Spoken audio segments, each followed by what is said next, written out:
হঠাৎ করেই আমাদের বাড়িতে একটা অন্যরকম আমেজের সৃষ্টি হয়েছে। কারণ হচ্ছে আমার একমাত্র ভাই বিয়ে করে বাড়িতে এসেছে। আর সবথেকে খুশির বিষয় হচ্ছে সে যে মেয়েটিকে বিয়ে করে নিয়ে এসেছে সে একদম পরীর মতো দেখতে সুন্দর। এত সুন্দর বউ দেখে এলাকার সবাই আমাদের বাড়িতে ভিড় জমিয়েছে। যখনই শুনেছে যে শাহরিয়ার বিয়ে করে ফিরেছে তখনই সবাই এসে বউ দেখার জন্য ভিড় করেছে। আর এলাকাবাসী আমাদেরকে নিয়ে অনেক হাসি ঠাট্টা তামাশা করত। কিন্তু আমার ভাইয়ের বউকে দেখে তারা এত পরিমাণ আনন্দিত এবং খুশি যে দূর দূরান্ত থেকে আমার ভাইয়ের বউকে দেখার জন্য সবাই আমাদের বাড়িতে ভিড় করেছে। আমার নাম রেহানা। আমি আমার ভাইয়ের একমাত্র বোন এবং আমি আমার ভাবির পাশে বসে সবার মধ্যে থেকে নিজেকে অনেক ভাববাদী মনে করছি। কারণ হচ্ছে আমার ভাবি দেখতে এত সুন্দর যে সবাই আমাদের প্রশংসা করছে। সবাই একে একে আমার ভাবিকে দেখতে আসলো। আমাদের পাশের বাসার এক আন্টি আছে, সেই আন্টির মেয়ের জন্য আমার মা বিয়ের প্রস্তাব দিয়েছিল, কিন্তু সেই আন্টি কোনোভাবে রাজি হয়নি। বলেছিল যে তোমাদের মতো এরকম দরিদ্র একটা পরিবারে আমার মেয়েকে বিয়ে দিব, অসম্ভব ব্যাপার। সেই আন্টিও আমাদের ভাবিকে দেখতে এসেছে। সে দেখতে এসে তো তার চোখ একদম ছানা বড়া। তার মেয়ে আর কি, তার মেয়ের থেকে হাজার গুণে সুন্দর আমাদের এই ভাবি। তিনি এসে একটু হিংসামাত্মক হলেন এবং বললেন, এত সুন্দর বউ কোত্থেকে জোগাড় করলি রে শাহরিয়ার? তখন আমার ভাই বলল, সেটা না হয় পরে বলা যাবে, চাচিজান এসেছেন, না খেয়ে কিন্তু যাবেন না। বিশেষ করে আমার আম্মা এবং আব্বা দুজনে অনেক খুশি। আমার আব্বাজান পেশায় একজন মুচি। এই মুচির কাজ করেই তিনি আমাদেরকে বড় করেছেন। সব মিলিয়ে আমাদের পরিবারে অনেক বছর পর এত আমেজ দেখছি। আমার অনেক বেশি আনন্দ লাগছে। আমাদের যে ভাবি আছে সেই ভাবিকে দেখতে এত পরিমাণ মিষ্টি যে বলে বোঝানো সম্ভব না। সবাই নতুন বউ দেখে একে একে বাড়ি থেকে চলে গেলেন। আমি আমার ভাবির পাশে বসে আছি। ভাবিকে বললাম, ভাবি তুমি এত সুন্দর কেন বলো তো? তোমাকে দেখে সত্যি আমার চোখ যেন সরছে না। আমার ভাবি কোনো কথা বলছে না, সম্ভবত লজ্জা পাচ্ছে এবং চুপচাপ বসে আছে। বললো কি যে সবকিছুই আল্লাহর দান, তুমিও আমার থেকে অনেক বেশি মিষ্টি, সেটা কি তুমি জানো? আমি বললাম, এটা একদমই ঠিক না। তারপর আমি আমার ভাইয়াকে সহ তাদেরকে বাসর ঘরে দিয়ে আসলাম। তারপর আমরা নিজেদের ঘরে চলে আসলাম। চারিদিকে এত আনন্দ যে আমার নিজেরই খুব আনন্দ লাগছে। আমার মনে পড়ে গেল সেই ছোটবেলার বা এর আগের কথা। আমি আম্মার মুখ থেকে শুনেছি, আমার আম্মা এবং আব্বার যখন বিয়ে হলো তখন তারা খুবই হতদরিদ্র। আমার আব্বার কোনো কাজ নেই যার কারণে সংসার খুব ভালোভাবে চলতো না। তিনি সদ্য একটা মুচির দোকান দিয়েছিল বলতে ওই একটা দোকানের সামনে ছোটখাটো ঘটিবাটি নিয়ে বসতো এবং সেখানে জুতা সেলাই করে টুকটাক যা ইনকাম হতো সেই টাকা দিয়েই সংসার মোটামুটি টেনে টেনে চলে যেত। দুবেলা দুমুঠো খাবার যুক্ত তাই ঢের। কিন্তু তারপরেও হলো আরেক বিপত্তি। সেটা হলো আমার আব্বা মার কোনো সন্তান হচ্ছিল না। প্রায় বিয়ের 3 বছর কেটে যাবার পরেও তার কোনো সন্তান হচ্ছিল না। সব মিলিয়ে আমার আব্বা মা অনেক বেশি চিন্তার মধ্যে ছিল। তিনি অনেক জায়গায় দেখিয়েছেন, অনেক পীর ফকির, অনেক ডাক্তার, অনেক কিছু করিয়েছেন, কিন্তু কোনো ছেলে মেয়ের মুখ তেনারা 3-4 বছর হয়ে যাওয়ার পরেও দেখতে পাননি। হঠাৎ করে একদিন এক মসজিদের হুজুরের সঙ্গে তার দেখা হবার পর আমার আব্বাজান তাদের সমস্যা খুলে বলে। সেই হুজুর একটা তাবিজ তার কোমরে বেঁধে রাখার জন্য নির্দেশ দেন। সেই তাবিজটা পরার কয়েক মাস পরেই আমার মার পেটে আমার ভাই আসে এবং পরবর্তীতে এরও 3 বছর পরে আমার জন্ম হয়। সেই হুজুর বলেছিলেন যে তোর একটা ছেলে হবে এবং সেই ছেলে হবে রাজকপালে এবং তোদের কপাল এবং ভাগ্য সেই ছেলে খুলে দিবে। এটা বলার পর আমাদের পরিবারের সবাই অনেক খুশি হয়ে গিয়েছিল।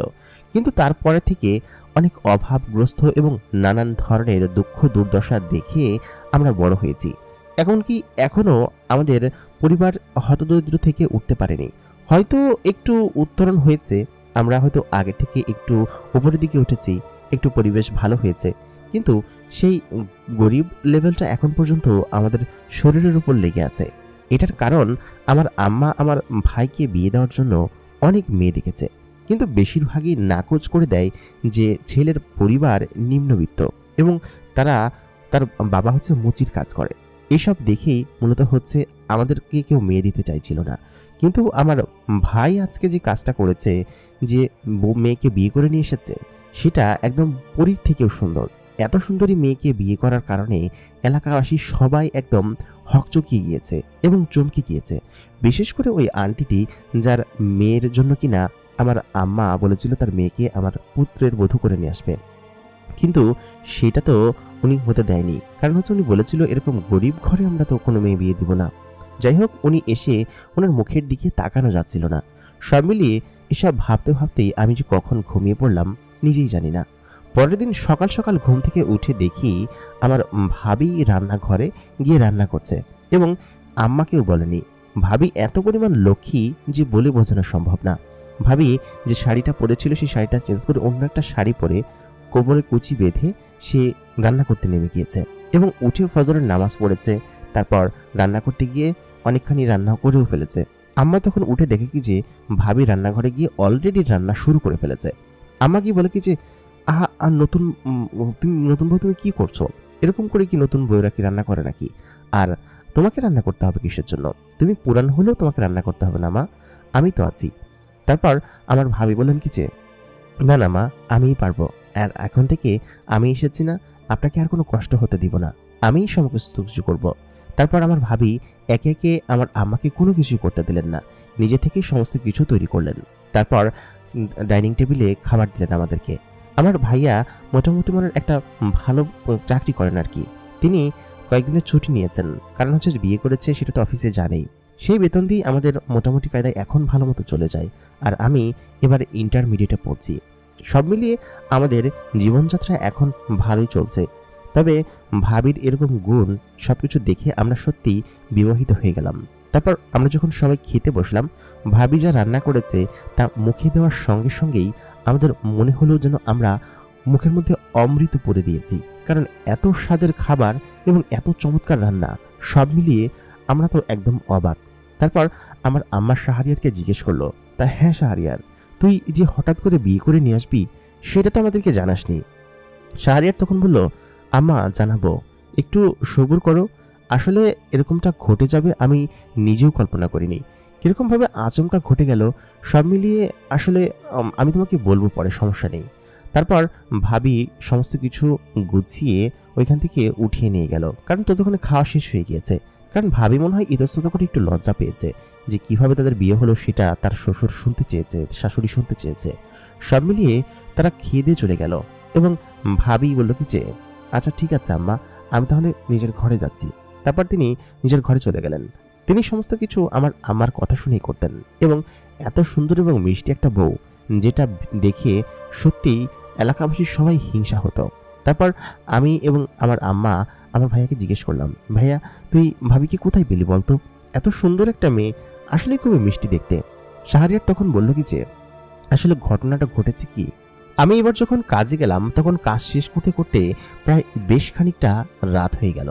কারণ হচ্ছে কাজ অনেক বেশি ছিল এবং মফস্বল শহরে আমার হোটেল থাকার কারণে বেশ খানিকটা রাত হয়ে গিয়েছিল এবং রাত হয়ে যাওয়ার কারণে বাড়িতে ফিরতে ফিরতে আমার মানে রাস্তাঘাটে কোনো গাড়ি ঘোড়া পাচ্ছিলাম না। প্রায় তখন 12টা 12:30 বেজে গিয়েছিল।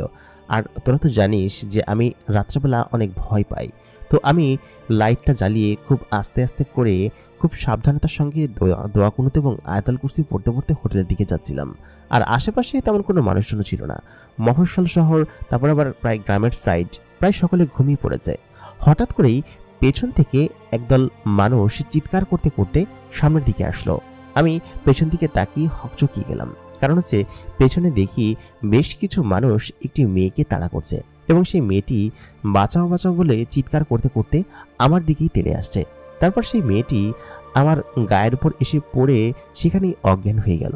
আমি সেই মানুষগুলোকে দেখে আসলে হকচকিয়ে গেলাম, কারণ যে সামনে যে মানুষগুলো ছিল তারা দেখতে অদ্ভুত রকমের ছিল। প্রায় 6 ফুটের মতো লম্বা এবং বেশ মোটা তাজা এবং মাথার উপর সাইড থেকে অনেকটা সরু, এবং তারা এক ধরনের ধূসর রঙের পোশাক পরেছিল। সেই পোশাকগুলো আমাদের সাধারণ পোশাকের মতো নয়। আমি তখন তাদেরকে ইট পাটকেল এবং সেখানে থাকা লাঠিগুলো ছুটতে লাগলাম। তো তারা আমার কাছে না এসে পেছন দিকে দৌড় মারলো। কেন দৌড় মারলো বুঝতে পারলাম না, কারণ তারা সংখ্যায় ছিল অনেকজন। তারা যদি আমার কাছে এসে আমাকে ধরে ফেলতো তাহলে হয়তো আমি তেমন কিছু করতে পারতাম না। কিন্তু তারা ওইখান থেকে পালিয়ে গেল। তারপর আমি দেখি এই মেয়েটিকে। মেয়েটির চেহারা এত সুন্দর এবং এত মায়াবী যে আমি তখনই দেখে তার মোহে পড়ে যাই, তার মায়ায় পড়ে যাই। কিন্তু এত রাতে এরকম একটি মেয়েকে রাস্তায় ফেলে যাওয়া, এটা ভদ্রতা দেখায় না। তারপর আমি সেই মেয়েটিকে কোলে তুলে নিলাম। বেশ খানিকটা পথ আমি মেয়েটিকে কোলে নিয়েই হেঁটে হেঁটে বাড়িতে ফিরলাম। কারণ হচ্ছে এটা ছাড়া উপায় ছিল না। মেয়েটিকে এত রাতে রাস্তায় ফেলে আসা আসলেই একটু অনৈতিক দেখায়। তারপর আমি তাকে নিয়ে হোটেল রুমে রাখলাম আর সারা রাত হোটেলের বাইরে কাটালাম। কারণ হচ্ছে মেয়েটিকে যদি আমি ভিতরে রেখে আমিও ভিতরে থাকি তাহলে বিষয়টা অন্যরকম দেখায়। তারপর আমি যখন সকালবেলা ঘুম থেকে উঠলাম, দেখলাম মেয়েটি আমার কাঁধে হাত রাখলো এবং আমাকে ইশারা দিয়ে কিছু একটা বলছে। আমি তখন বললাম, আপনি ঠিক আছেন তো? মেয়েটি কোনো কথা বলছিল না। তারপর আমি তাকে অনেকভাবে জিজ্ঞেস করতে লাগলাম, আপনি ঠিক আছেন তো? ভালো আছেন তো? সে কোনো কথাই বলছিল না। আমি তখন হোটেল থেকে চেক আউট করে মেয়েটিকে নিয়ে বেরিয়ে আসলাম। আসার সময় অবশ্য একটু বেগ পোহাতে হয়েছিল। সেটা হচ্ছে হোটেলের স্টাফরা আমাকে জিজ্ঞেস করছিল যে আপনি একা একা উঠলেন হোটেলে, তাহলে এই মেয়েটিকে কোথা থেকে নিয়ে আসলেন? আমি তখন বললাম, উনি আমার স্ত্রী, আমার শ্বশুরবাড়ি এই পাশেই। আসার সময় আমি ওনাকে কালকে নিয়ে এসেছি, এখন আমরা চলে যাব। কারণ হচ্ছে উল্টো পথে আমাকে আবার যেতে হতো, যার কারণে ওকে আমি সাথে করে নিয়ে এসেছি। তারা কোনোভাবেই মানতে নারাজ। তারপর আমি বললাম কি যে আপনি মানতে নারাজ মানে আপনি কি ফাজলামি করছেন নাকি আমার সঙ্গে? আর আমার কাজ ছিল হোটেলে, যার কারণে আমি হোটেল থেকে তো ওই দিন চেক আউটও করতে পারছিলাম না। আর ওনারা যেহেতু এরকমভাবে ধরে ফেলেছে, সেহেতু কাবিননামা না দেখানো পর্যন্ত আমাকে কোনোভাবেই তেনারা ছাড়বেন না। তেনারা নানানভাবে ভয় দেখাচ্ছেন। তো আমাদের যে ব্যাগ ট্যাগ ছিল সেগুলো হোটেলের মধ্যেই রেখে দিয়েছে। তো বাধ্য হয়ে আমি বাইরে আসলাম ওকে নিয়ে। বাইরে এসে আমি জিজ্ঞেস করলাম যে আপনার বাড়ি কোথায় এবং আপনি কোথায় থাকেন? মেয়েটি আমাকে কোনো উত্তরই দিল না। তারপর আমি বললাম কি যে আচ্ছা ঠিক আছে, কোনো উত্তর দিতে হবে না, কি একটা ঝামেলায় পড়া গেল বলুন তো। তারপর সেই মেয়েটিকে নিয়েই আমি আমার কাজের উদ্দেশ্যে রওনা দিলাম। চারিদিকে তাকে সাথে রেখেই আমি কাজ করলাম। দেখলাম কি যে মেয়েটির জামার একটি অংশ ছিঁড়ে গিয়েছে। তারপর মেয়েটিকে মার্কেটে নিয়ে গিয়ে একটি জামা কিনে দিলাম। সে ওই ওয়াশরুমে গিয়ে জামাটা চেঞ্জ করে আসলো। খুবই সুন্দর দেখতে ছিল সেই জামাটা, যে জামাটা পরে সে কালকে এসেছিল। সেই জামাটা দেখে আমার পছন্দ হয়েছিল। মূলত বলতে গেলে তোমরা তো বিয়ের জন্য মেয়ে খুঁজছিলেই, আর মেয়েটিকে দেখে আমার প্রথম দেখায় খুব পছন্দ হয়েছিল। আমি মেয়েটিকে তখন জিজ্ঞেস করি, আচ্ছা যে সমস্যার মধ্যে পড়েছি এই সমস্যা থেকে তো ওঠা বড় দায়, তুমি কোথায় থাকো বলো তো, কি করা যায় বলো। তখন সেই মেয়েটি প্রথমবারের মতো বলল, আপনার যদি কোনো আপত্তি না থাকে তাহলে আমি আপনাকে বিয়ে করতে রাজি আছি। কারণ হচ্ছে আমার কেউই নেই, আমার কোথাও যাওয়ার জায়গা নেই, আমি রাস্তাঘাটেই থাকতে হয় আমাকে। সেহেতু আপনি যদি আমাকে আশ্রয় দেন তাহলে আমি অনেক আনন্দিত অনুভব করব এবং আপনাকে স্বামী হিসাবে পেয়ে আমি খুব আনন্দিত অনুভব করব এবং আমার খুব ভালো লাগবে। কারণ হচ্ছে আপনার মতো নেক এবং ভালো মানুষ আমি এই সারাদিনে একটিও দেখিনি। আমি যত মানুষকে দেখেছি তারাই আমার ক্ষতি করার চেষ্টা করেছে এবং নানানভাবে আমার থেকে সুবিধা নেওয়ার চেষ্টা করেছে। কিন্তু আপনি সুযোগ থাকা সত্ত্বেও কোনো সুবিধা নেননি আমার কাছ থেকে। আপনি গত রাতে আমাকে ওদের হাত থেকে বাঁচালেন, তারপর নিজের রুমে নিয়ে এসে নিজে একটা বিপদে পড়লেন। আর আজকে সারাদিন আমার জন্য নিজে না খেয়ে আপনি আপনার টাকা দিয়ে আমার জন্য জামা কিনে দিলেন, আমাকে খাওয়ালেন এবং নামাজ পড়ার সময় ওই লোকটাকে সাহায্য করলেন। সব মিলিয়ে আপনাকে আমার ভালো মানুষই মনে হয় এবং আমার যেহেতু কেউ নেই, আমি একটা এতিম মেয়ে, সেহেতু আপনাকে বিয়ে করতে আমার কোনো আপত্তি নেই এবং আমি আপনাকে বিয়ে করতে চাই। এই কথা বলার পর আমি বললাম, আপনি কি শিওর? আপনি কি সত্যি সত্যি বলছেন? দেখুন, আসলে আমি খুব বড়লোক ঘরের কোনো ছেলে নই, আমি খুবই দরিদ্র এবং আমার বাবা মা ওনারাও খুব নিম্নবিত্ত পরিবারের বলা যায়। আর আমি ছোটোখাটো একটা চাকরি করি। এই চাকরি দিয়ে হয়তো খুব বেশি আনন্দ বা ভোগবিলাস আপনাকে আমি দিতে পারবো না। সব মিলিয়ে আপনি কি সব কিছু চিন্তা করে বলছেন? তখন সেই মেয়েটি বলে কি যে হ্যাঁ, আমি সব কিছু চিন্তা ভাবনা করেই বলছি। আমি আপনাকে বিয়ে করতে চাই এবং আপনাকে যদি বিয়ে করি তাহলে হয়তো আমি একটু আশ্রয় পাবো এবং আপনি তো আপনার মায়ের জন্য একজন পুত্রবধূ খুঁজছেন, যদি আমাকে একটা সুযোগ দেওয়া যায়। আমি বললাম, আপনাকে দেখিয়ে প্রথম দেখাই আমার পছন্দ হয়ে গিয়েছিল। ভেবেছিলাম যদি কোনোদিন সুযোগ হয় তাহলে আমি আপনাকেই বিয়ে করব, কিন্তু সেটা যে এত দ্রুত ফলে যাবে সেটা আমি কখনো ভাবতে পারিনি। তারপর আমরা দুজন কাজী অফিসে যাই। কাজী অফিসে গিয়ে সেখান থেকে বিয়ে করে নিই এবং কাজীদের মাধ্যমেই তাদের সাক্ষীর দ্বারা কিছু অতিরিক্ত টাকা দিয়ে আমরা সেখানে বিয়ে করে নিই। বিয়ে করে কাজ শেষ করে সেই কাবিননামা দেখিয়ে আমরা হোটেল থেকে ছাড়া পাই। কারণ হচ্ছে সেই কাবিননামা না দেখালে হোটেল থেকে কোনোভাবেই আমাদেরকে ছাড়তো না। আবার হোটেল থেকে বেরিয়ে আমরা সরাসরি বাড়ির দিকে চলে আসি। এই হচ্ছে বিয়ের কাহিনী। তবে মা, আমার মনে হয় যে মেয়েটা অনেক ভালো এবং অনেক চমৎকার, কারণ তোমরা দেখেছো তো মেয়েটার স্বভাব কেমন। আর আমি তাকে বলেছি যে আমরা মধ্যবিত্ত পরিবারের, এরকমভাবে যদি থাকতে পারো তাহলে চলো আমার সঙ্গে। মেয়েটি বলেছে যে না, কোনো সমস্যা নেই। তবে এই 2 দিন ওর সঙ্গে আমার বিয়ে হয়েছে, এই 2 দিনে আমি চিনতে পেরেছি যে ও আসলে খুব লক্ষ্মী এবং ভালো একটি মেয়ে। সব মিলিয়ে আমাদের পরিবারের সবাই বেশ খুশি এবং বলল কি যে হ্যাঁ, মেয়েটি আসলে অনেক খুশি। তারপর আমি বললাম কি যে মেয়েটিকে পেয়ে যেন যেন আমরা খুশি হয়েছি এবং ওর নামও খুশি, সেটা কি তোমরা জানো? কারণ ও বলেছে যে ওর নাম খুশি। সবাই আমরা হাসাহাসি করতে লাগলাম। খানিকক্ষণ বাদে খুশি মেয়েটি, মানে হচ্ছে আমার ভাই আর বউ, ভিতর থেকে বেরিয়ে এসে বলল, কি ব্যাপার আম্মা, আপনারা হাসাহাসি করছেন কিসের জন্য? তখন আমি বললাম কি যে ভাবি, তোমার নাম এবং তোমার কাণ্ড শুনেই আমরা হাসাহাসি করছি। আসলে তুমি খুব মিষ্টি। তোমরা আসার পর থেকেই আমাদের ঘরে এক ধরনের অন্যরকম উজ্জ্বলতায় ছেয়ে গেছে। ধন্যবাদ ভাবি। তারপর আমি গিয়ে আমার ভাবিকে জড়িয়ে ধরলাম। মেয়েটি এবং আমার সেই ভাবিটি এত পরিমাণ নরম যে তাকে দেখে আমার হিংসা হতো, কারণ তার স্কিন এত পরিমাণ সফট, তার শরীর এত পরিমাণ সফট যে আমি ধরে একজন মেয়ে হয়েও হিংসায় একদম মরতাম। বলতাম কিছু ভাবি, তোমার এত সুন্দর স্কিন কেন বলো তো? তখন সে বলে কি যে আল্লাহর দান, আল্লাহ দিয়েছে বলেই এত সুন্দর হয়েছে। এরকম করে আমাদের সংসার ভালোভাবেই চলছিল। ভাইয়া কয়েকদিন পরে আবার অফিসে যাওয়া শুরু করলো। ভাবি আমাদেরকে কোনো কাজই করতে দিতেন না। তিনি সারাদিনই ঘরের এটা ওটা গোছাতে লাগতেন, রান্না নিজের হাতে করতেন এবং তার হাতের রান্না এত চমৎকার যে যে খাবে সে বিষম খাবে। সেই আন্টিটি, মানে হচ্ছে যে আন্টির সঙ্গে আমার আন্টির মেয়ের সঙ্গে আমার ভাইয়ের বিয়ে হওয়ার কথা ছিল, মানে হচ্ছে আমার আম্মা প্রস্তাব দিয়েছিল, সেই আন্টিটি মাঝে মধ্যে এসেই আমার ভাবির প্রশংসা করে এবং ভাবির হাতের রান্না খেতে আসে। কারণ হচ্ছে আমার ভাবি মিষ্টি জাতীয় খাবার খুব চমৎকার বানায়। সব থেকে বেশি ভালো হয় হচ্ছে মিষ্টি জাতীয় খাবার। এত চমৎকার করে খাবার বানায় যে আসলে বলে বোঝানো সম্ভব না। এরকম করে আমাদের পরিবারের মধ্যে একরকম অন্যরকম আনন্দ বিরাজ করছিল সবসময়।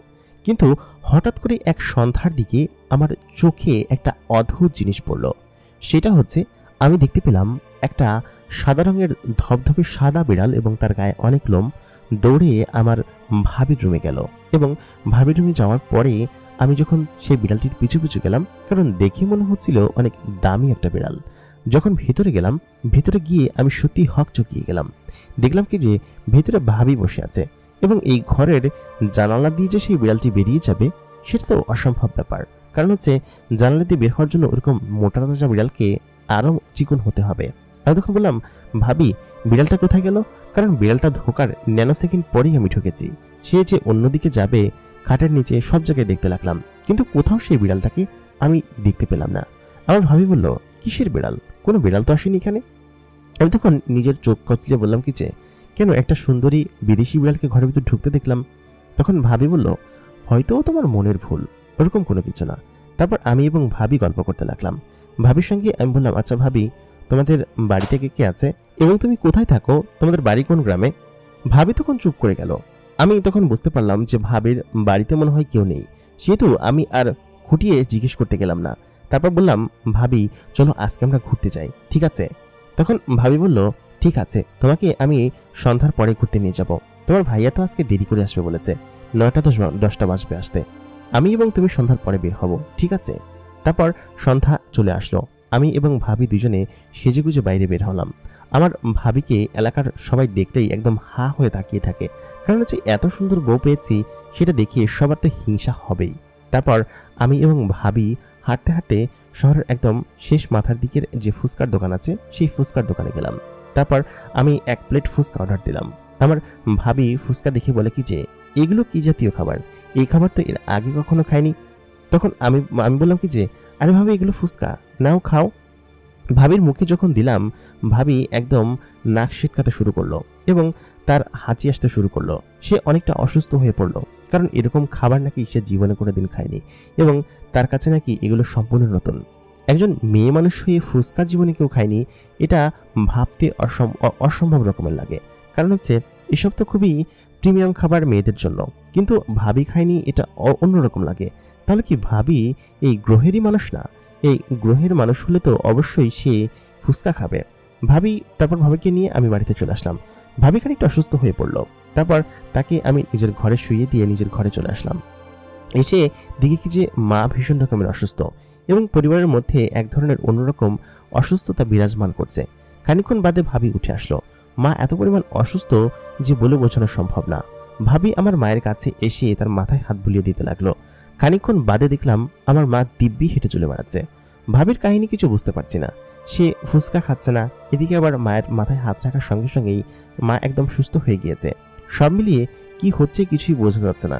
ভাবির আচরণ একদম অন্যরকম, অলক্ষণীয়। সেদিনকার রাতের ঘটনা, সেই ঘটনাটি দেখে আমি সত্যিই চমকে যাই। আমি আচমকা ভাবির ঘরে ঢুকি। ভাবির ঘরের লাইট তখন বন্ধ ছিল, কিন্তু বাহিরের একটা আলো এসে তার ড্রেসিং টেবিলের ওপর পড়েছিল এবং ড্রেসিং টেবিলের আয়নার মধ্যে মানে দেখা যাচ্ছিল। তো ভাবি যেখানে নামাজ পড়ছিল ঠিক তার অপোজিট সাইডেই সেই ড্রেসিং টেবিলে আয়নায় দেখা যাচ্ছিল তাকে। তো আমি যখন ভাবিকে বললাম, ভাবি কোথায় তুমি, তখন আমার চোখ সরাসরি আয়নার দিকে গেল। আমি দেখতে পেলাম আয়নাতে কারোর প্রতিবিম্ব দেখা যাচ্ছে না। সাধারণত কোনো মানুষ বা কোনো কিছু যদি আয়নার সামনে দাঁড়ায় তাহলে তার প্রতিবিম্ব দেখায়, তাই না? কিন্তু ভাবির কোনো প্রতিবিম্ব দেখাচ্ছে না, মানে তার কোনো ছায়া বা এরকম কোনো কিছু নেই। সেটা দেখে আমি চিৎকার দিয়ে উঠি। ভাবি তখন সালাম ফিরিয়ে আমার কাছে এসে বলে, কি ব্যাপার, কি হয়েছে? তখন আমি বলি কি যে, ভাবি আয়নাতে তোমাকে দেখা যাচ্ছে না। তারপর আমি যখন সেই ভাবির কাছে গেলাম এবং ভাবি আয়নার সামনে দাঁড়িয়ে নিজেকে দেখালো, বললো কি যে, কোথায় আয়নাতে দেখা যাচ্ছে না?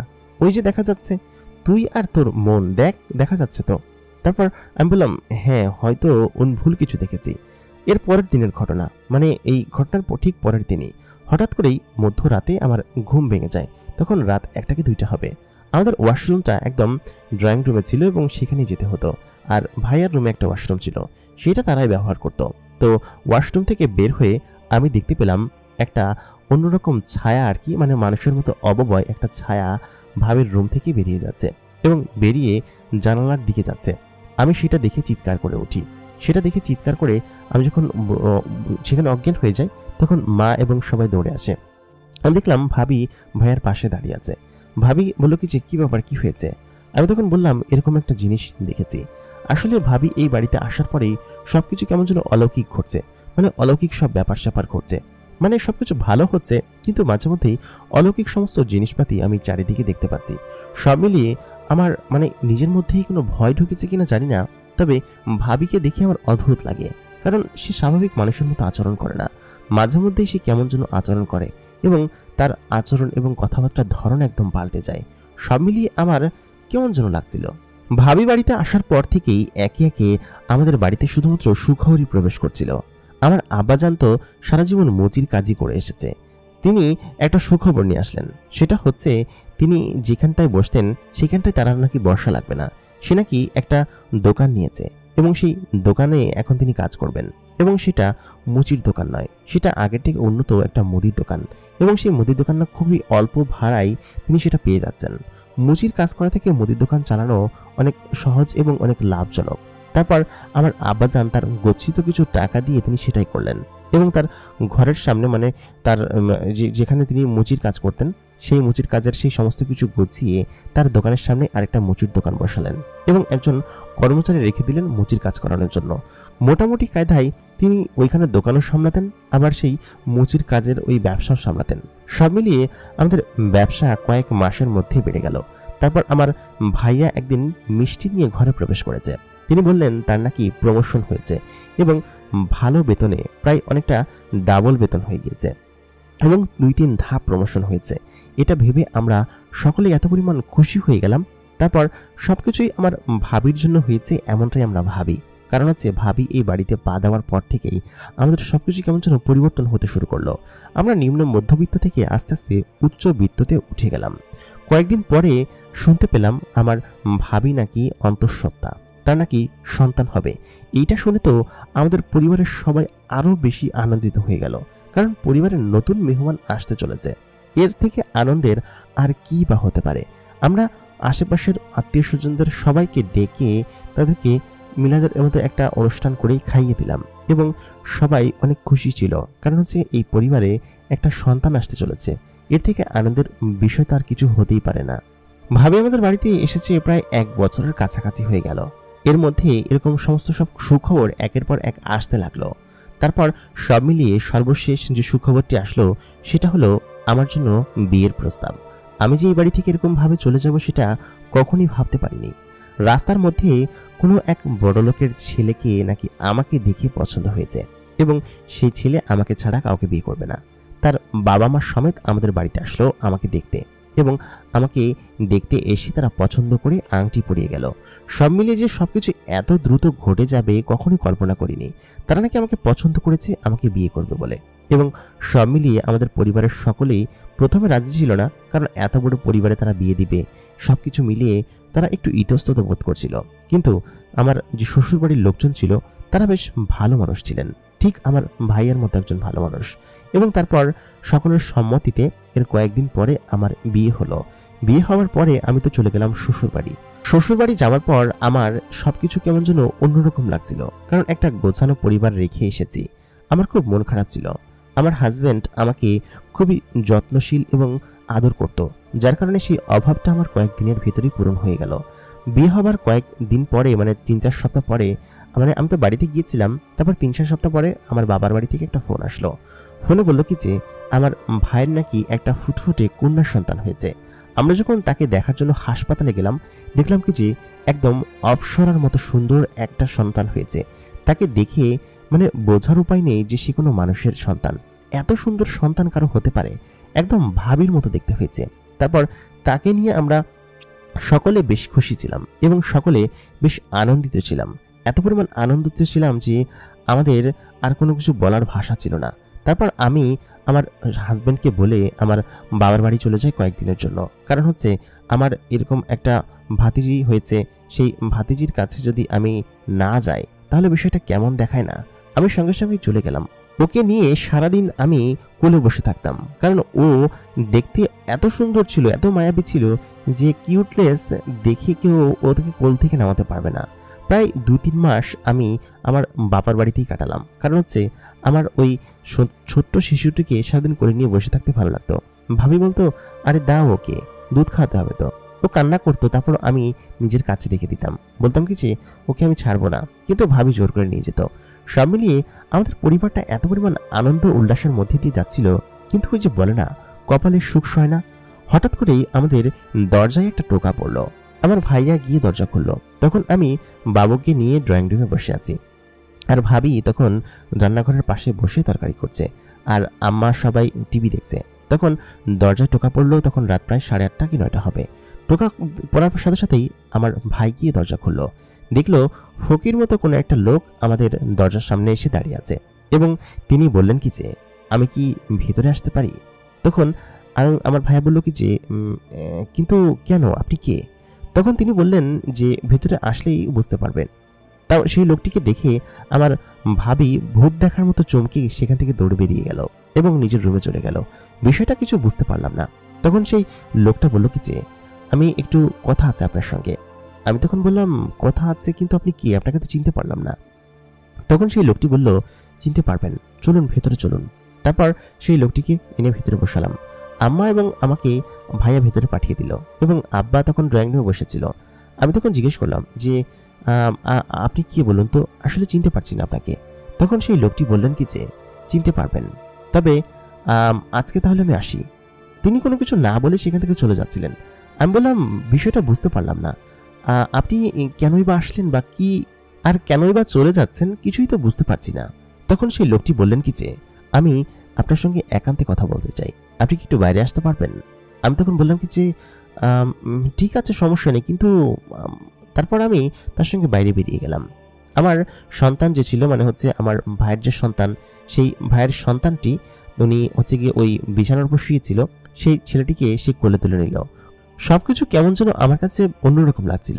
ভাবির এরকম ভাবে ভেতরে চলে যাওয়া, তারপর সেই লোকটি আমার যে ভাতিজি ছিল তাকে কোলে তুলে নিল।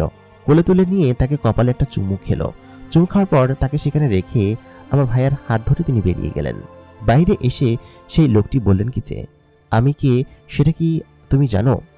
তখন আমার ভাইয়া সেই লোকটিকে বলল যে না, আপনি কে বলুন তো, আমি আপনাকে চিনতে পারছি না। তখন সেই লোকটি বলল কি যে তুমি খুব ভালোভাবে চিনতে পারবে যদি আমার পরিচয় দেই। তখন আমার ভাইয়া বলল কি যে, আসলে সত্যি আমি আপনাকে চিনতে পারছি না, আপনার পরিচয়টা দিলে অনেক ভালো হতো। তখন সেই লোকটি বললেন কি যে, তোমার ঘরে যে মেয়েটিকে তুমি বিয়ে করে নিয়ে এসেছো, আমি তার বাবা।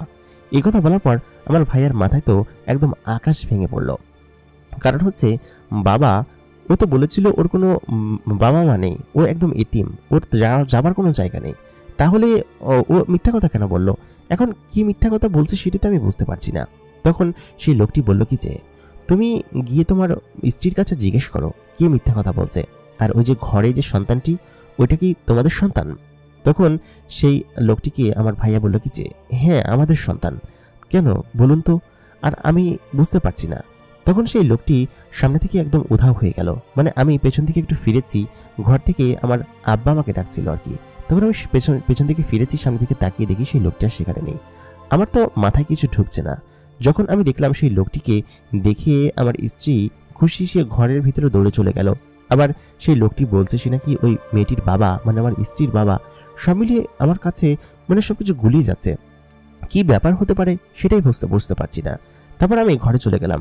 ঘরে গিয়ে খুশিকে জিজ্ঞেস করলাম, আচ্ছা খুশি, ওই লোকটি কি বলো তো? খুশি তখন ইতস্তত করতে লাগলো, বলল কি যে, ওই লোকটিকে আমি কিভাবে বলবো? তখন আমি আবার জিজ্ঞেস করলাম, আমাদের মেয়ের কসম কেটে বলো তো ওই লোকটি তোমার বাবা না? খুশি এটা করতে চাচ্ছিল না।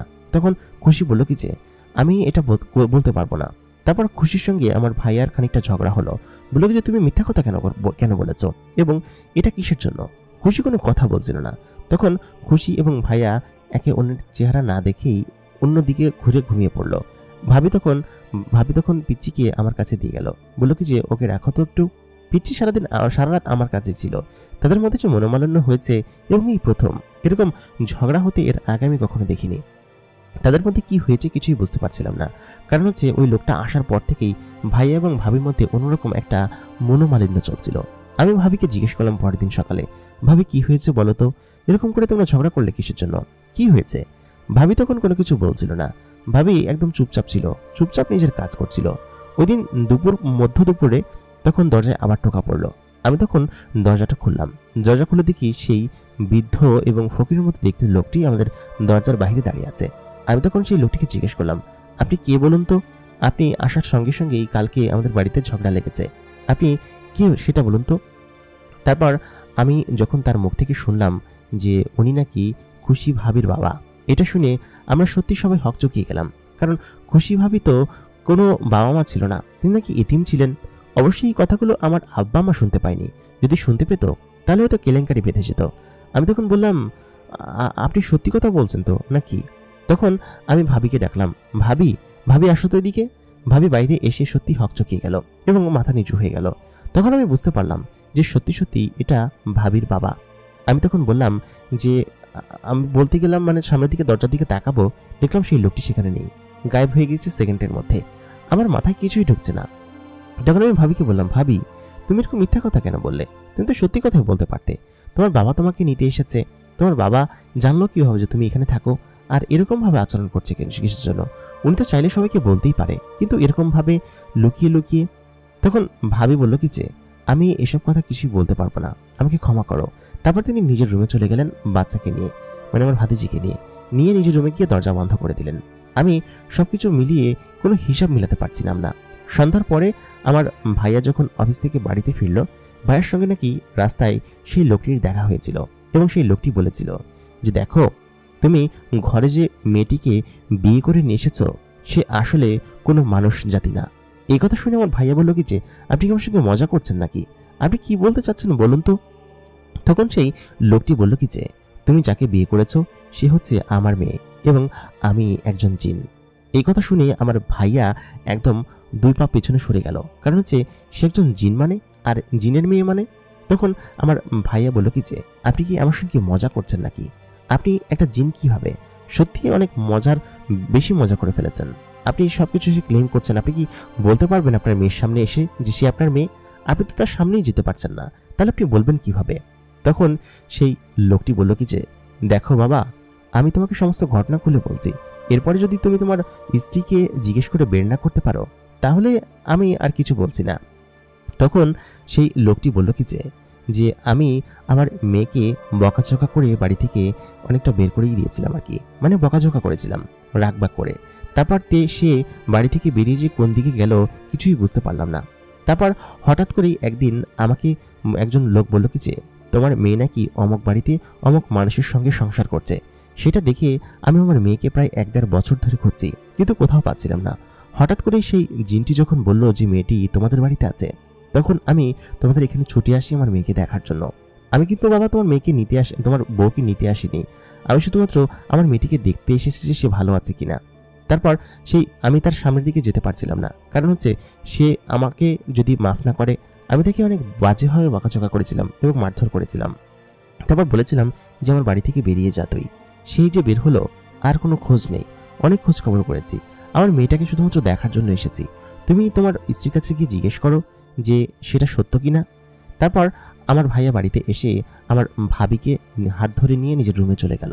রুমে গিয়ে ভাবিকে জিজ্ঞেস করলো যে তুমি এত বড় একটা সত্যি কথা কেন লুকালে আমার কাছ থেকে, বলো তো খুশি। তখন আমার ভাবি নাকি মাথা নিচু করে বসেছিল। তখন ভাবি নাকি বলল কি যে দেখো শাহরিয়ার, আমাকে ক্ষমা করে দাও, আমি আসলে কোনো কিছুই লুকাতে চাইনি, কিন্তু তোমাকে দেখে আমার এত বেশি ভালো লেগে যায় যে তোমার কাছ থেকে আমি সত্যটা গোপন করেছি। সত্য গোপন না করলে হয়তো তুমি আমাকে বিয়ে করতে না। আমি যে একটা মানুষ না, আমি যে একটা জিন এবং পরী, সেটা যদি আমি তোমাকে বলে দিতাম তাহলে হয়তো তুমি আমাকে বিয়ে করতে না। তখন আমার ভাইয়া বলল কি যে সেটা তুমি বলতে আমাকে, দেখতে আমি বিয়ে করতাম কিনা করতাম না, কিন্তু এতদিন পরে এসে এরকম ধোঁকা দিয়ে বিয়ে করাটা কি ঠিক হয়েছে? তারপর সে আমাকে বলল আমার ভুল হয়েছে, আমাকে ক্ষমা করে দাও, আমি সত্যি এমনটা করতে চাইনি, আমাকে মাফ করে দাও, আমি তোমার সঙ্গে থাকতে চাই, দয়া করে আমাকে তাড়িয়ে দিও না, আমি আমার বাবার সঙ্গে যেতে চাই না।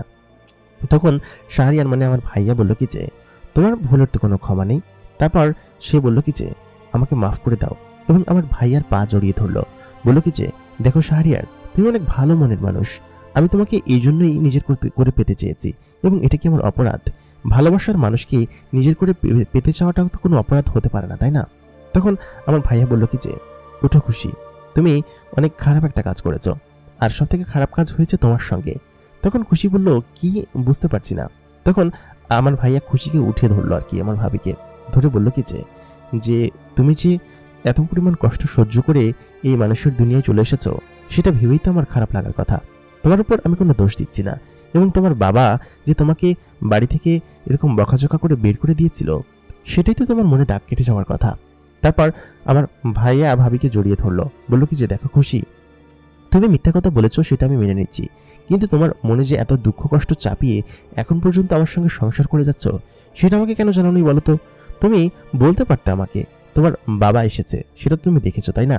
তখন খুশি বলল কি যে আমি আমার বাবার চেহারা দেখতে চাই না, আমার বাবা আমাকে এত পরিমাণ কষ্ট দিয়ে বের করে দিয়েছে বাড়ি থেকে যে আমি কি বলবো।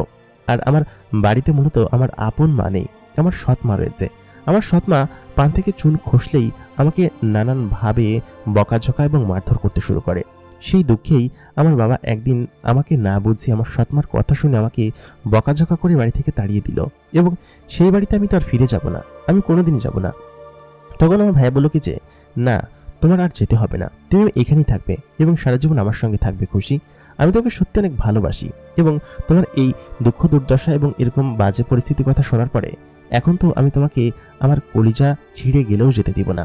তুমি তোমার বাবার সঙ্গে দেখা করো, তোমার বাবা বেশ কয়েকদিন ধরে আমাদের বাড়ির আশেপাশে ঘোরাফেরা করছে এবং তিনি নাকি তোমাকে অনেক খুঁজেছে, তোমার বাবা তোমাকে অনেক ভালোবাসে খুশি। তখন খুশি বলল কি যে না না, আমার বাবাকে আমি কোনোভাবেই ক্ষমা করব না। তখন আমি বললাম ক্ষমা তো তোমার অপরাধের কোনো হয় না, তাহলে আমি তো তোমাকে ক্ষমা করে দিয়েছি তাই না, তাহলে তুমি কেন তোমার বাবাকে ক্ষমা করবে না? তখন খুশি বলল কি যে কোথায় আমার বাবা, বাবাকে ডাকো। সত্যি বাবাকে না দেখলে আমার খুব খারাপ লাগে, কিন্তু এতদিন পর্যন্ত রাগ করেছিলাম, এই কারণে হয়তো তুমি ডাকো। তারপর আমি সেই মুরব্বী লোকটাকে ডাকলাম আমাদের বাড়িতে ডাকার পর সেই লোকটি আসলো। তারপর আমার বউ মানে খুশির সঙ্গে তিনি কথা বললেন এবং তেনারা একে অন্যের দিকে মানে কান্নায় ভেঙে পড়লেন। সব মিলিয়ে যখন সেই তার নাতি সন্তানকে দেখলেন, দেখে তিনি আনন্দে একদম ফেটে পড়লেন। বললেন কি যে আমি খুবই আনন্দ অনুভব করছি, এবং আমার বাবা মা জেনে গেলেন যে খুশি আসলে এতিম নয়, তার একটি বাবা আছে, এবং তার সৎমা থাকার কারণে তিনি হচ্ছে গিয়ে এরকমভাবে সবাইকে বলেছে যে সে এতিম। কিন্তু খুশি একটা জিনের মেয়ে এবং তার বাবা একটা জিন, সেটা আমার বাবা মাকে আমরা জানাইনি। কারণ জানালে তেনারা হয়তো অনেকটা ইতস্তত বোধ করতেন এবং অনেকটা ভয়ও পেতেন। এরপর থেকেই ওর বাবা প্রায় দিনই আমাদের বাড়িতে আসে এবং বাড়িতে এসে এরকমভাবে তার নাতি সন্তানকে দেখে যায় এবং তাদেরকে নিয়ে ঘুরতে যায়। তবে ওনাকে নিয়ে যাওয়ার জন্য কখনো আসেনি, মানে খুশিকে শ্বশুরবাড়িতে নিয়ে যাওয়ার জন্য কখনো আসেনি, কারণ তার বাড়িতে সৎমা এবং সৎমার অত্যাচার সে সহ্য করেই আমাদের বাড়িতে এখানে এসেছে এবং সুখ শুয়ে সে এখানেই রয়ে গিয়েছে আর কি।